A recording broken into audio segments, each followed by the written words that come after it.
Chapter 4, The Body. We're 30 minutes in and at the halfway point. I just thought you should know that I am exhausted. Hopper is at Joyce's house telling her that they found Will's body in the quarry. She refuses to believe them, saying that she just talked to him. She tries to explain how Will communicates through the lights, but both Hopper and her son Jonathan dismiss her crazy-sounding claims. Hopper sympathetically tells Joyce that he went through a similar type of grief when his daughter Sarah died, but Joyce insists that Will is not dead. Hopper leaves, and Joyce gets an axe from the shed. Yeah. In his basement, Mike is looking through Will's drawings, and 11 is listening to static on his walkie-talkie. He snaps at her to stop it, and then yells at her for lying about Will being alive. 11 continues to fiddle with the walkie-talkie, until they can hear Will's shaky voice singing "Should I Stay or Should I Go?" his favorite song. Jonathan wakes up Joyce, who fell asleep on the sofa with an axe. Normal, yeah. And tells her that they have to go to the morgue to identify Will's body. At the morgue, Joyce and Jonathan see the body through a window. Jonathan runs away, and Joyce yells at the coroner that whatever she's looking at is not her son's body. Hopper and Jonathan try to reason with her, but she refuses to identify the remains as Will's. Jonathan tells her that she can't fall apart, and Joyce tells him that she knows she sounds crazy, but maintains that she heard Will talk to her. Mike tells Karen that he doesn't think he can go to school, and Karen doesn't fight him, letting him stay home alone. Once she's gone, he calls Lucas on the walkie-talkie and tells him that he and Dustin need to meet up with him. Lucas is skeptical, but agrees. At Mike's house, they listen to the walkie-talkie, but can't hear anything definite. They realize that they'll need a better radio and will need to use Mr. Clark's Heathkit radio at the school. So they disguise 11 in an old dress of Nancy's and a blonde wig. Seeing her new look, Mike calls her pretty. That's pretty nice. 11 looks at herself in the mirror and seems pleased with her appearance. Then they leave. Meanwhile, at Hawkins' lab, a scientist named Shepard, dressed in a full-body hazmat suit, goes into the web that leads into the other world, that weird crack-in-the-wall thing. Dr. Brenner has him attached to a cable so he can be reeled back in. Shepard disappears into the unknown, and the web wall closes behind him. Brenner is communicating with Shepard, who describes the area as corroded. Then, Shepard, clearly afraid, says that there's something else there. A deep growling can be heard, and Brenner tries to reel Shepard back in. The tension on the cable breaks, and when the cable is reeled in, all that remains to the connector is Shepard's suit covered in blood. Nancy is taken out of class by police officers questioning her about Barb's disappearance. They tell her that Barb's car is no longer near Steve's house and that she probably ran away. Nancy argues that Barb wouldn't do that. They ask about what Nancy and Steve were doing together, and Nancy says that they were just talking. Karen, her mom, is there, and she seems a little upset about this. At the police station, Hopper asks his coworker Gary, the local coroner, about the state troopers who brought in Will's body. Gary tells him that they claimed jurisdiction on the case and did not let Gary see the body. The boys and 11 bike to school and attempt to enter the radio room, but it's locked. Mr. Clark discovers them and tells them that the assembly for Will is about to start and that they should be there. They try to argue, but Mr. Clark gives them the key and promises them that they can use it after the assembly is over. The boys introduce him to 11 as Mike's Swedish cousin Eleanor. 'Cause that's super believable. At the Wheeler house, Nancy and Karen fight over what Nancy told the police. Nancy admits to Karen that she slept with Steve, but it doesn't have anything to do with Barb's disappearance, and expresses her frustration that no one seems to care that her friend is missing. She runs up to her room and looks at the ripped photograph of Barb sitting by the pool that Jonathan took when he was being a creep.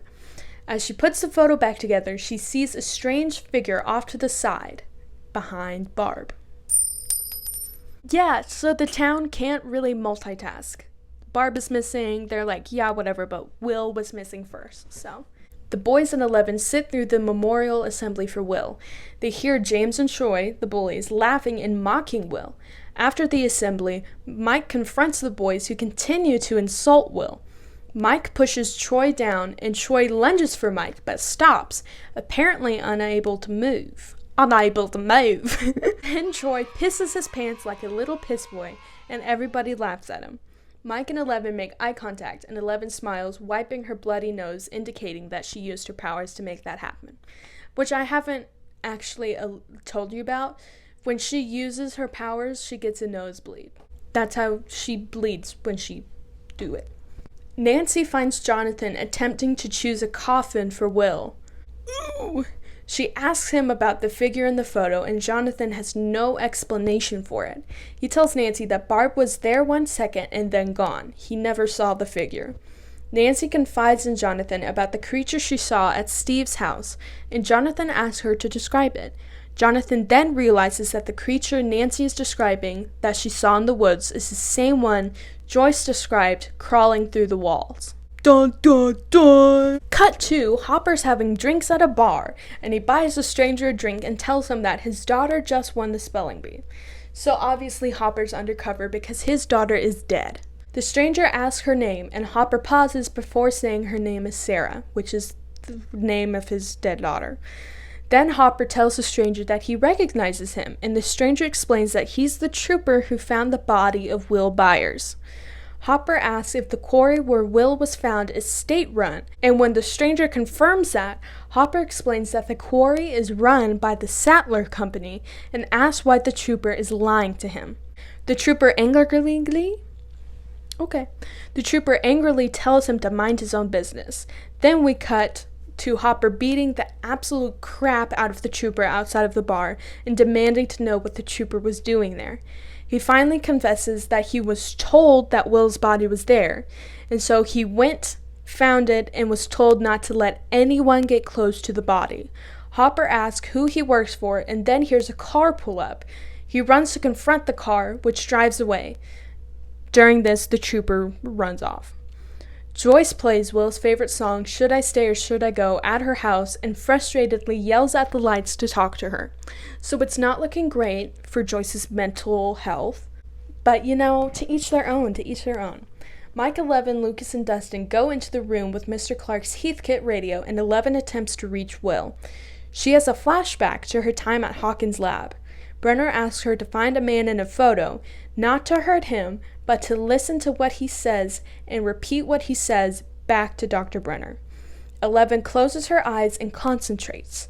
She sees a man in a room reading words from a list. Brenner asks her to repeat the words, and the lights flicker out as the man's voice can be heard reading random words.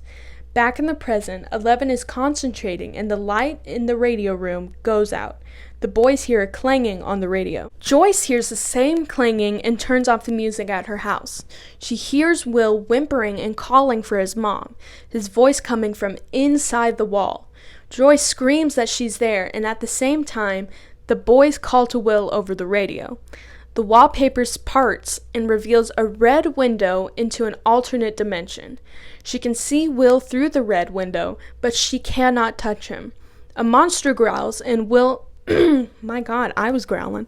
A monster growls, and Will says in terror that he's coming.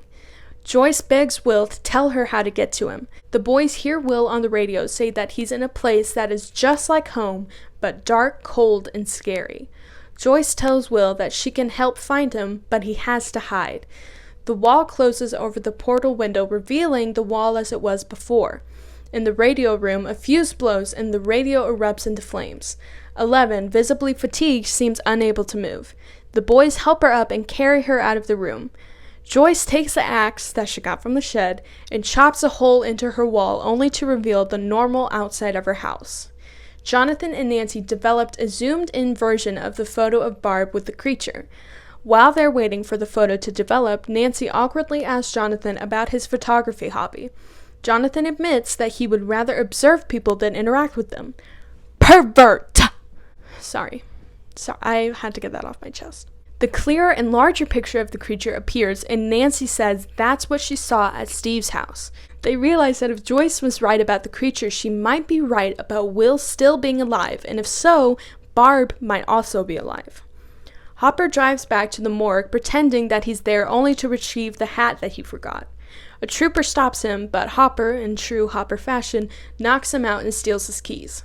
He finds Will's body and touches it, realizing that something's not right. Since it doesn't feel right, he decides to cut open the chest, revealing that it's a fake body stuffed with cotton.